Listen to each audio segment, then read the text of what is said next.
China's crackdown on Bitcoin specifically, and crypto in general, is really just a fulfillment of one of the headwinds that cryptocurrencies must face before they truly become mainstream. Once these issues are overcome, crypto generally, and Bitcoin specifically, will be well on its way to becoming truly big time. By the time you're done watching this video, you'll know the challenges that cryptocurrency is facing right now, from China specifically, and from the global financial and regulatory community generally, and you also know why these must be overcome for crypto to truly hit the big time. You'll know why this must be overcome for crypto to truly get global acceptance, and you'll know why you shouldn't panic, even if your favorite token really takes it in the shorts.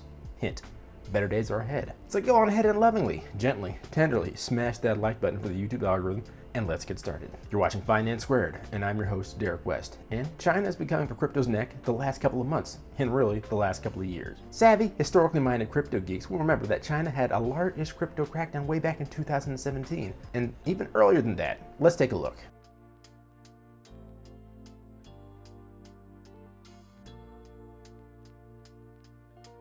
At one point, China was the wild, wild west of crypto trading. In 2017, close to 80% of all blockchain currency transactions were conducted in yuan, and a majority of the world's crypto mining activity took place in mainland China. China was the undisputed home turf of crypto transactions and crypto growth. The growth in crypto markets in China was fostered by the hands-off approach of financial regulatory bodies in that country. For a good deal of time, regulatory bodies there and elsewhere just let crypto be and let the technology and its utilization naturally mature and evolve. But as with all things China, no system can or could exist outside of the control of the Beijing authorities, and crypto is no different. So on September 4th, 2017, the first real tightening of regulations for cryptocurrency were issued. The Chinese government, along with 7 Chinese financial and government regulatory agencies, led by the People's Bank of China, they issued a notice banning initial coin offerings, known affectionately as IPOs, in China. The order included provisions requiring the return of funds and assets in ICOs to their original investors. So it turns out that that was only just the beginning. In late May of this year, Chinese authorities slammed shut any rays of hope that Chinese Bitcoin enthusiasts may have had over the last couple of years. Let's take a look.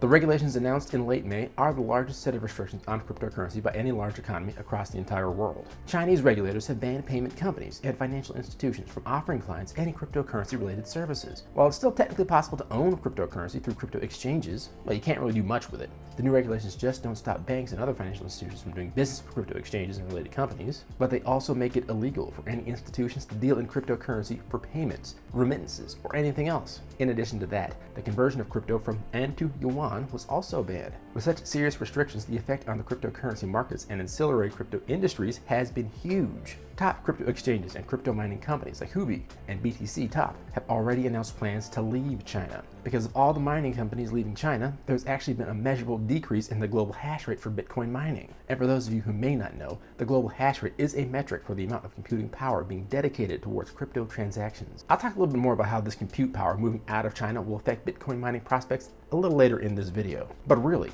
China's just the first shoe to drop. Or I guess I'm going to keep up with my script here. It's going to be the first wind to blow. I guess that'll have to do, in the coming months and years that might force prices of crypto down across the board, in my estimation. What am I talking about here? Let's examine.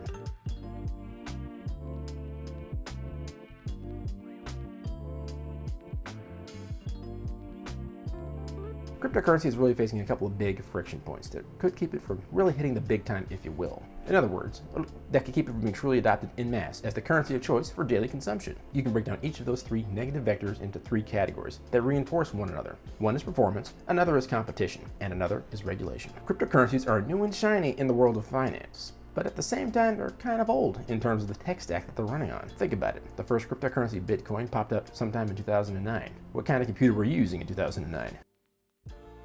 What kind of software? I think high definition video was just starting to get off the ground, and now people are regularly shooting 8K footage on their smartphones. A lot has changed in the time from when Bitcoin first came out till now, and it is true. There are many protocols and improvements built on top of Bitcoin's blockchain technology. The fact is though, quite a bit of that original blockchain tech that makes Bitcoin what it is still the same, which for Bitcoin can be both a positive and a negative. It's positive because it helps to stabilize the coin and make it simultaneously the freest currency on earth as well as the most valuable. But at the same time, there are a ton of new coins popping up every day, each one taking the best of what Bitcoin had and other tokens, and innovating in new and unique and exciting ways. That same competition, which is another headwind, while good for the consumer in keeping prices of Bitcoin and other tokens down, well, starting now anyway, is not necessarily good for the investor in Bitcoin and other crypto tokens, in that the more options that users have, the less value any one particular token will have, including Bitcoin. Assuming investors branch out to other coins if the price of Bitcoin reaches a certain level, that could keep Bitcoin and other tokens at reasonable valuations for the foreseeable future.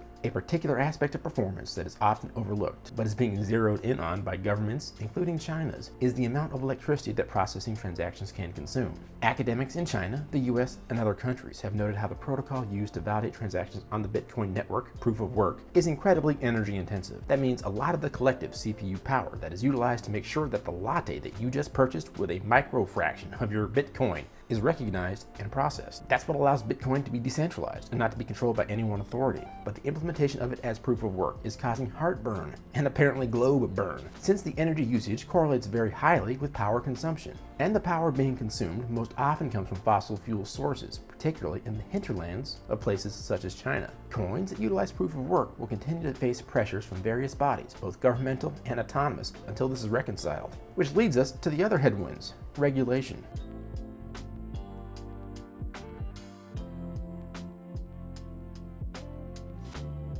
The energy intensity of coins like Bitcoin is not the only possible regulatory vector that could face such tokens. The anonymous nature of many tokens, particularly if not acquired through a regulated exchange, could draw the ire of many regulatory agencies the world over, including China. As a matter of fact, as part of China's crackdown, they specifically spoke about their efforts to minimize Chinese billionaires moving their money out of the country, as well as regulating gambling in the country. And then there's the inner regulations of protocols in the tokens themselves. We talked about proof of work a little bit earlier. Well, it competes with a protocol called proof of stake, and no, that's not a test to see if the hunk of meat on your plate is in fact a cow. It is the newer of the algorithms that validates transactions. An in-depth explanation of this protocol is probably not suitable for this video. Frankly, even this channel. But let me just say that there's a holy war amongst crypto nerds over which algo is ultimately the best for the future of cryptocurrency. And there's also a discussion of building into protocols of currencies, ways for regulations and regulatory bodies, reporting mechanisms to work directly with agencies of all sorts to allow for smoother regulatory oversight of these coins and tokens. As it stands right now, there has not been a ton of noise on that front, but it's my prediction that it will grow louder in the months and years ahead as Bitcoin and other tokens grow more and more popular as an alternative to fiat currency, namely the US dollar and the yuan, both of whom are facing a slight bout of inflation. And in the US in particular, where many experts believe that inflation will exceed the levels that we saw in the 1970s. A lot of people forget that cryptocurrencies are in direct competition with the dollar, the euro, the yen, and the yuan. So much so that there is discussion and action in many countries of developing their own quote-unquote cryptocurrencies, or digital coins. And that of course takes us back full circle to China and its crackdown on Bitcoin and other cryptocurrencies. You see, China is developing their own crypto competitor, the Digital Yuan. This currency is being developed for any number of reasons. 1. Part of China's effort to end global dollar hegemony. 2. Establish a global currency that it can rely on. And 3. Be a replacement for Bitcoin and other digital currency. And as you might imagine, growing the digital yuan will be much easier with fewer competitors for the crown. The digital yuan is designed to be the replacement for non-digital Chinese currency. It will be backed by actual yuan sitting in the People's Bank of China, and it's supposed to challenge both Bitcoin and the dollar for global currency supremacy. That's the idea anyway. Whether that'll happen or not is anybody's guess. But with any dark cloud, there is indeed a silver lining. I'm talking, of course, about the upside to China's attack on crypto. If you've ever attempted to actually mine Bitcoin, that is, solve those cryptographic puzzles that validate transactions on the Bitcoin network, then you know that you need a lot of compute power to pull it off, and be one of the lucky miners that can actually perform the transaction. The crackdown on mining in China has forced many miners to sell out their GPUs, forcing prices to go down on these GPUs in China. One would assume that that would eventually ripple into the US and other markets across the globe. And this of course leads to the big kahuna, the big fish, lowering the price of Bitcoin.